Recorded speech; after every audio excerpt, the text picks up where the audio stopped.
Hello YouTube, WW Solo Trucker here again. Welcome to the video. I'm at Gourges State Park in southwestern North Carolina, up in the mountains.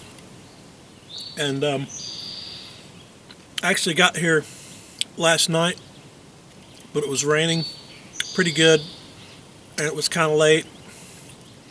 The rain did let up, but it was getting really close to dark and I didn't want to take all my stuff down there and be setting up things in the dark.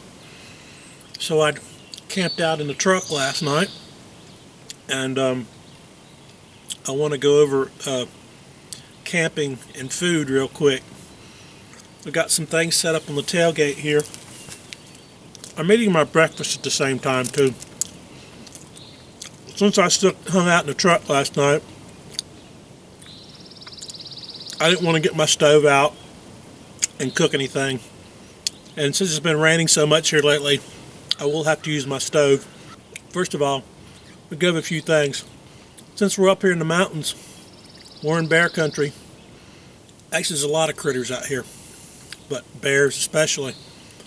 They smell really good. Not that they smell pretty, but they have really good noses. They smell better than bloodhounds.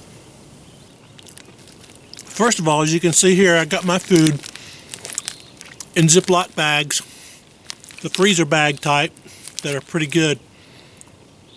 I've actually double bagged them. This is some strawberries and cream oatmeal and some Pop-Tarts.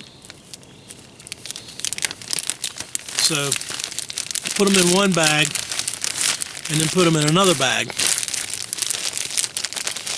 and seal them up that way. There. Then I've got a couple dry bags over here. This is my big high dollar scuba bag that I paid a lot of money for. I think this is 30 liters. And then I got a smaller dry bag here that was fairly inexpensive. I think I paid like $6 or $7 for this, and there was two other bags that came with it that were smaller. This is also a dry bag, but it's not quite as nice as this one. But put the food in a dry bag. Another Pop-Tart. Let me show you something else. Your trash. I've also bought baggies for trash.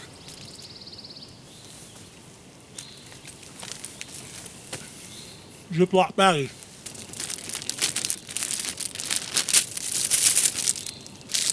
Wrapper.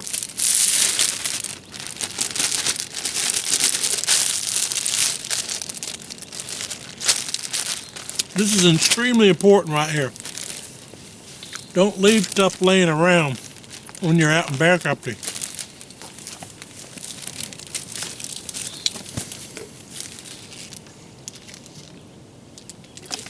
Even if it's just a wrapper and it's, paper. Say, oh, it'll degrade, which paper will,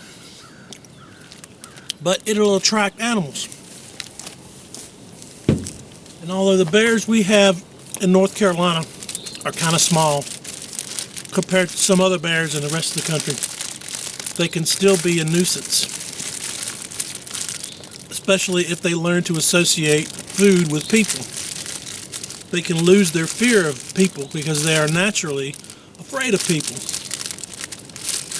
But if people feed them, then they will lose their fear of people. And every now and then we do get, some 200-pound bears in North Carolina. But most of the bears here in North Carolina are 100, 150 pounds when they're adults.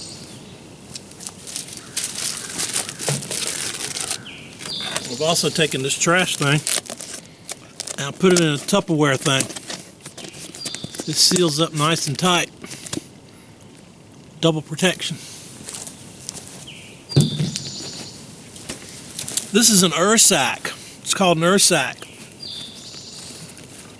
It's got a string on it, everything. This is made out of some kind of Kevlar. This is like a day's worth of food. This is what I'm going to carry down to the camp with me. And I'll leave these big bags, I'll leave these in the truck locked up and the windows rolled up and sealed up nice and tight. That way I don't have to lug around so much food at once. This is just a couple of meals that I can take down to the camp with me. And I've got some emergency survival food in the bottom too. A couple of days worth of that as well. So just try and remember that when you're out here enjoying Mother Nature. Use these freezer bags. They're not expensive, these freezer bags. If they get like 10 of them for like $6, you know. May not even been that much. But double bag everything in an airtight bag like this. Put it in something like this, an earth sack or a bear vault. If you're using a bear vault or a bear can, you can just leave them on the ground. But an earth sack, smells can still get through here. They can still smell it. But you use this cord and you hang it up about 15-20 feet in the air and at least 6 or 8 feet from any tree or branch. Because bears can climb trees. Not only bears, but raccoons and stuff like that. Possums. They can get in that, but this bag is guaranteed not to be chewed through by mice or raccoons or possums. A large bear might be able to get through it. That's why they say if you're in like grizzly country out west or up north, you should use a bear vault, a canister, because it would be a lot of work for them to get through that. They would most likely move on to something else, because bears they have some intelligence. They're not completely stupid. They follow their nose, so keep your stuff nice and sealed and contained and hang it up in the air. Good, like I said, 15-20 feet in the air and at least 6 or 8 feet from any branch or any tree. I finished my breakfast. I'm gonna get started down the trail, hump my bag down there. I've got my pack up to about 45 pounds. I'm gonna take that pack down and I'm gonna come down and get a small day pack and that patrol belt. That's it for now. See you in a bit.